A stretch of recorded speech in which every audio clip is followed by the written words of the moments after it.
What is going on, YouTube Nation? This is Darth Dividend. If you guys are new to my YouTube channel, make sure you subscribe and hit the notification bell so you don't miss future videos. So I made a post on Twitter as well as my YouTube channel. I made a post that I would post a stock and dividend stock analysis video today. So it is Monday. We do have Motivation Monday. I will kind of reflect on something probably at the end of the video.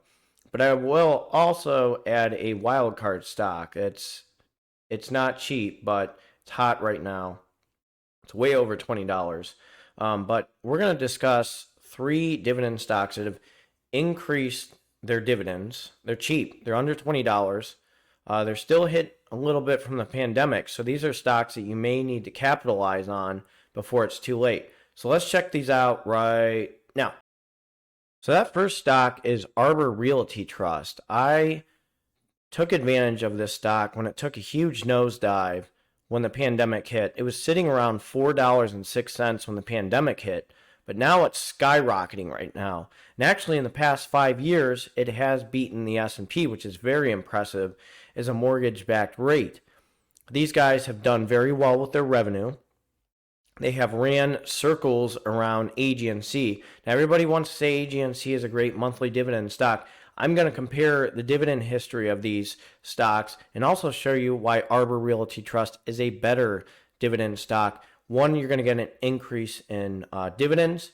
2, its dividend history has increased, which AGNC has not. And it's funny because somebody made a comment, well, I'm not showing fundamentals, this and that. You know, I'm repeating myself. Well, excuse me. All you have to do, it doesn't take that much to look in depth with Arbor Realty Trust versus AGNC. Look at its dividend history. Look at the price per share. Usually, just common sense wise, if the price per share is going up, things are going well. You know, it's one thing if you're manipulating the market, but AGNC has not backed up anything, okay? I'm just going to show you the history of AGNC versus Arbor Realty Trust. Arbor Realty Trust, this is like a unicorn stock. 1, increasing its dividends. 2, price per share is increased. 3, it's actually beating the S&P in the past 5 years. That is crazy. For rates to right now, post-pandemic, I mean, the pandemic's pretty much, I would consider it over, but look at how it's done against the S&P. It is beating the S&P. It's unbelievable how fast it rebounded as a stock and as a rate compared to, other rates and stuff. Let me just show you. Now, we're going since inception, okay? AGNC investment was sitting at $19. It was at $32, and it just took a significant nosedive. So that's one thing I want to emphasize. How AGNC or Arbor Realty Trust, look at the rebound it's done since the recession. It was sitting at $1.51. It made it. It's all the way at $19.43. Look at this stock. Okay, $30.66 AGNC, and it's just going lower, lower, and lower. Arbor Realty Trust is already catching up to it. It's going to be in the positive. AGNC is going in the negative. Okay? I wonder why the dividend's increasing with one stock and one of them's decreasing. Come on, let's have some common sense here with reading graphs, understanding that some stocks are not doing well. And why aren't they doing well? I'm going to show you what Arbor Realty Trust is doing well, which makes it increase its price per share and increase its dividend history. And then I'll show you how it's doing against AGNC real quick. So I'm just looking at a few things with AGNC. Okay? AGNC investment annual revenue for 2018 was a 50.73 increase from 2017. Okay? 2018, it was an increase. Then the annual revenue in 2019, this is not pandemic time, was a 46.55% decline in 2019. I see decline, okay? AGNC investment revenue for 12 months ending in March 31st, 2021 was a 39.9% decline year over year. Okay, that's somewhat understandable because you have, a pandemic. Okay, sure, 13.44 increase over a year. But let's look at the increase in revenue from Arbor Realty Trust. A pandemic hit. Okay, let's just look at this. A pandemic hit, and they're still generating more revenue. More revenue. Now, do you see this? Gross profit, total revenue, and cost of revenue. Cost of revenue was up in 2017. 2020, it's 4,000, it went down to 4,898. Total revenue is increasing every year. So something looks very good with ABR. Okay. The gross profit has now 2019. Okay. That's understandable. There was just some issues going on, but the gross profit is going up and the total revenue is going up. Okay. Mortgage back rates 2019, there was a little bit this and that, but the total revenue and the gross profit, it's still going up. Okay. That is very attractive. So you're seeing a revenue increase and a profit increase. So they're doing something right. Okay. Net income increase. Net income applicable to common shareholders. It's increasing every year. Now I'm going to show you the dividend history of ABR versus AGNC. 2013 is a quarterly dividend of 13 cents. 2015, 15. 2017, 18. 2019, 29 cents. We're at 34 cents. PE ratio is 7.73. Dividend yield is 7.12%. Annual dividend of 1.36%. Looks like a high yield dividend stock, but it doesn't appear to be a yield trap because you're seeing the increase in the dividend. Okay. I like the way that they're generating income. They're generating income. They're generating income. They're generating income. That's what makes these guys attractive. Now let's go to AGNC real quick with their dividend history. See, when you study yield traps, you got to understand what is going on. Okay, is their revenue okay? Is their fundamentals okay? Is their business model okay? So I didn't want to go into detail, too much detail, because I really like to show you the stock analysis and dividend stock analysis.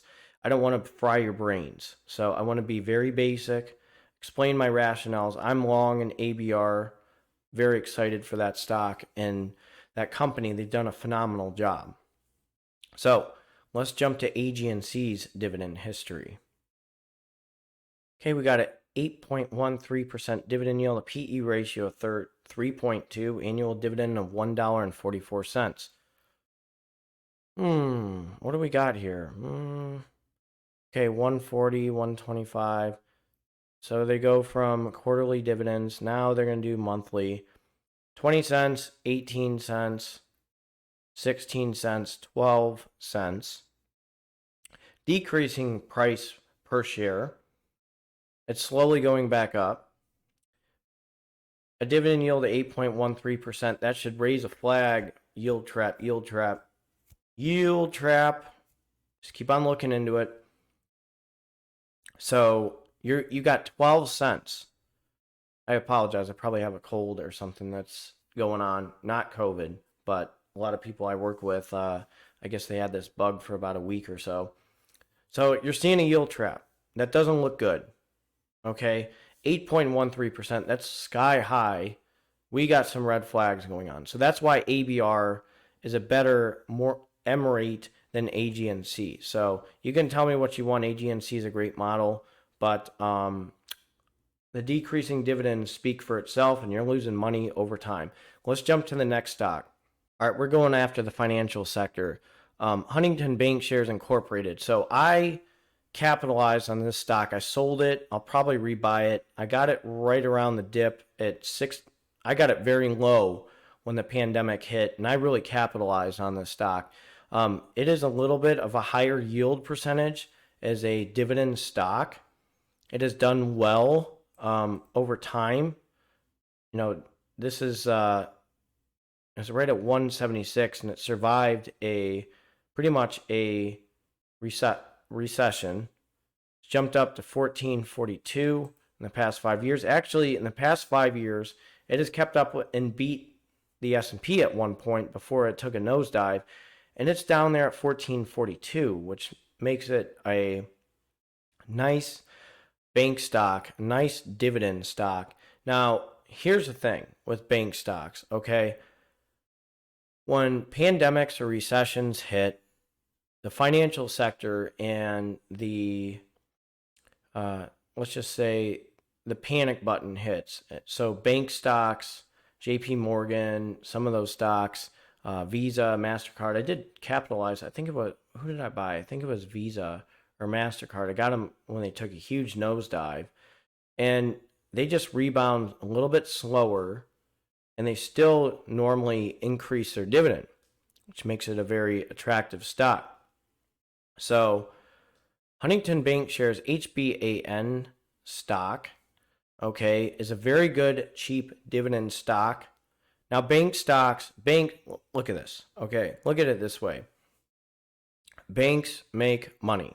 Car loans, and I always say this, anytime you swipe your credit card, let's just say you use a Huntington Bank shares card, they get money because that's part of the deal. If you use my credit card, you have to get charged for that. So they make a profit anytime you swipe your credit card, even if you pay your credit card off on time and you don't owe any extra debt, so, or interest. So that's what makes these guys a good stock. You know, they give out loans. You know, they expect people to pay loans back. Car loans, you know, just any type of loan, business loans. Banks make money. I always say the phrase, take it to the bank. You're going to make money with a bank, okay? Now, look, the recession hit. Things look bad. Nothing goes bad with banks. You have to be stupid to really go out of business. Banks get bought off. Banks are just very successful. They're smart with their money. They got analysts that know what they're doing. I have a lot of confidence in bank stocks, and that's going to be the next thing that I invest in. I'm very tempted to just buy Huntington Bank shares and throw it on my E-Trade dividend portfolio and just reinvest the dividends, or I might throw it on my M1 Finance dividend portfolio and just reinvest the dividends because its dividend history is very attractive to me, which I will show you right now. We got a stock that's sitting at $14 and almost 40 cents, less than $20, 4.15% dividend yield, PE ratio 12.58, annualized dividend is 0.6 or 60 cents, 15, 30, 45, 60. So you got 60 cents. This stock has increased its dividend over time, which makes it attractive. It is I would consider it a little bit of a bigger bank compared to KeyBank, and I own shares in KeyBank. So sold this stock when things took a nosedive. Again, this is not financial advice. I'm not a financial advisor. This is for entertainment purposes only. But banks usually increase their dividends, and they'd have to do something really stupid like Wells Fargo to, you know, take a huge nosedive and really have some issues with their dividend. So I think that these guys will be strong in the long run. This will be a stock that I can almost guarantee I'm going to have on my either E-Trade portfolio or M1 Finance dividend portfolio. Absolutely love this stock. Sold it, got a nice profit, threw it into other stocks, but this is a stock that I need to capitalize on, or before it's too late, before it turns $20. So, you know, this is something that there's a lot of potential. There's a lot of serious potential with this stock, especially when you buy it low, and the way it has not rebounded as fast. So once it gets to 16 cents, you know, and starts increasing, that's going to be very attractive. So you're going to see some growth over time with its dividend, which I like. And again, like I'm saying, take it to the bank. Banks, you have to be really stupid as a bank to really screw things up. You make a profit off of credit cards. You make money off of people's interest. Some of them lend out student loans. Some of them lend out, these guys I'm pretty sure lend out car loans. They make money from interest. They also make money from your credit cards. So it's not a lose-lose situation when you use their credit cards to swipe. They make money. Think of how many times you use just a basic credit card from, like I use my KeyBank card, okay, either buying online purchases, or I use my Capital One card for groceries. They still make money. Now, these guys are kind of wanting you to not make your payments on time, no interest, but that's not how it works. So I just want to say, even if you make your payments on time, they're still making money from your credit card. So I just want to emphasize that real quick. We're going to jump to the last dividend stock. This is a monthly dividend stock, and I'm going to jump to the big stock that I want to discuss. There are two business development companies that I really like and that I invest in. One of them is Gladstone Investment Corporation. That's GAIN. It's less than $20 right now. So when the pandemic hit, it was right at $7.07. It was up to $14.64. So it is catching up to the S&P rapid fire in the past 5 years. So it's very hard to see a business development company. It's rare to see a business development company keep up with the S&P and actually do better than the S&P. That's the way it's looking for me. I own over 100 plus shares in these guys, and let's just see what they're about, because a lot of people don't understand what a business development company is. But first of all, they have to pay investors 90%, okay? Then they take 10%. You can, if I'm wrong, you can correct me, but REITs in business development companies, they have to give X amount of dollars back to shareholders, or else they get penalized. And they get in some big trouble with that, because then they're supposed to be called a business development company. So let's check them out real quick. The Gladstone Investment, okay, their philosophy is a business development company is a private equity fund focused on acquiring mature, lower middle market companies with 20 to 100 million in revenue, attractive fundamentals, and strong management teams, investing alongside both management teams and independent sponsors. GAIN typically provides most, if not all, of the equity and debt capital required to close a transaction, which greatly increases certainty and speed of closing. Additionally, it is a publicly traded fund. We differ from other private equity funds in that we have no partnership, end-of-life deadlines, and can provide truly patient long-term capital. Patient long-term capital. Now, what do they got? Okay, their portfolio.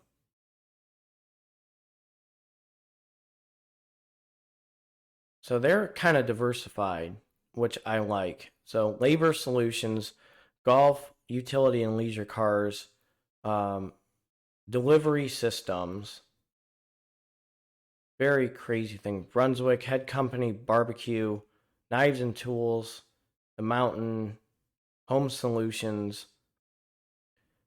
Very, very diversified. Phoenix Door Systems is one that I've heard of before. Over here, this is in Mason. So they manufacture high-impact traffic doors for the commercial and industrial market, and architectural doors for the municipal market. So what I like about these guys is their dividend has increased, and they have an excellent model, which I will show you. Now, here's the thing with GAIN, okay? So June, okay, because of this pandemic, they took a little bit of a nosedive, but over time, they have been increasing their revenue. So I expect a strong rebound. Again, this is not financial advice, but they are slowly, okay, recovering. So they went a little bit down, their dividend still is strong. So 2019, 2020, they have increased their revenue. Now, okay, pandemic, only $7 million they decreased in. So you're going to see a little bit of a downturn, but I expect a strong rebound. So I invest in these guys. I'm long in these guys. I really like their business model. I'll show you their dividend history. So slowly, they have increased their dividend from 6 cents to 7 cents. Now, yes, I know 6 cents right here, but dividend yield of 5.68%, PE ratio 11.55, an annual dividend of 84 cents. These guys, okay, are back and on the attack. I'm very glad that I invested in these guys and got the dip, and I threw a lot of money in these guys, and I'm very excited to see them grow. So if you look all the way at the beginning, they were at 6 cents. Sometimes you get like a little special dividend, but 6 cents, 7 cents. Eventually, I see them back at 8, up to 8 cents. So, very strong model. They held very strong during the pandemic. A lot of business development companies took a huge nosedive, and really their dividends have been terrible because of the pandemic. Prospect Capital is one example. So you're seeing a very strong dividend stock, monthly dividend stock that has slowly increased its dividend, which makes it very attractive. Let's jump to the final stock, my wild card stock. I sold this one, but man, is it a beautiful stock. It was hard. Yeah, I had to sell it, but it is what it is. But I'm very excited to see this stock rebound, and hopefully, if it takes a nosedive, I'll buy it again. So let's check that one out. That stock is Innovative Industrial Properties. I really capitalized on this stock when it was right around the 50s, and I ended up selling it. This is probably the best Mary Jane stock out there because it's just going to increase its dividend over time. It's acquiring farms like crazy. You can have certain stocks like Aurora Cannabis and all these other stocks that they're up and down and volatile. MJ ETF is a very volatile ETF. This one's standing strong, very, very strong, and it has a nice dividend history. It is way up there. I'm considering putting IIPR on a Roth IRA. I do think it's a little bit overvalued. It's extremely high, extremely high, but it has blown up like crazy. And kudos to these guys for doing a phenomenal job with IIPR.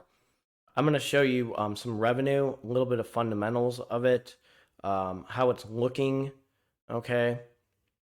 Gosh, is it going to go back to this point? I doubt it. Is it going to go to here at 152? I doubt it. It's just going upward. It was at 214 at one time on February 19th, and it went back down. Could it get to 200? Yes. I do think it's a little overvalued. I capitalized on it, but it's such a great dividend stock.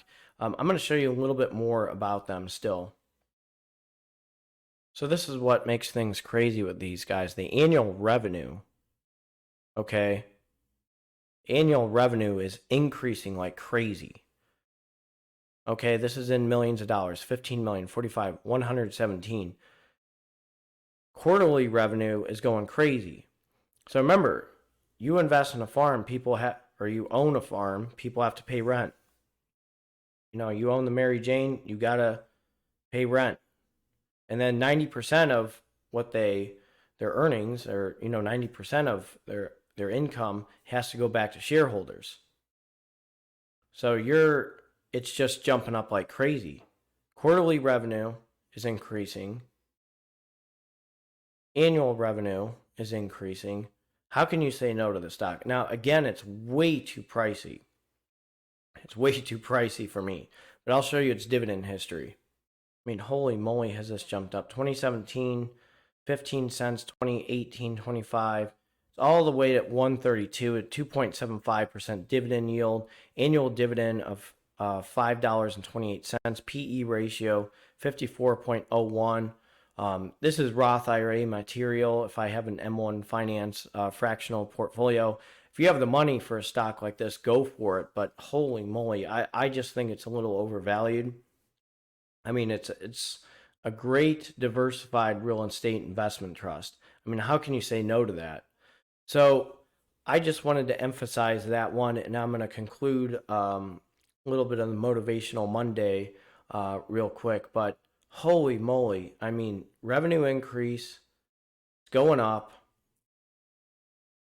I'm so glad I capitalized on it. I think I was up like, what did I say, 400% or something like that in my latest videos, and I had to sell it. I couldn't keep up, so I sold it, threw it in Iron Mountain and LTC Properties. So it was a good trade-off. So let's conclude everything. Again, if you are new to this channel, subscribe and hit the notification bell so you don't miss future videos. This is Darth Dividend. You guys have a good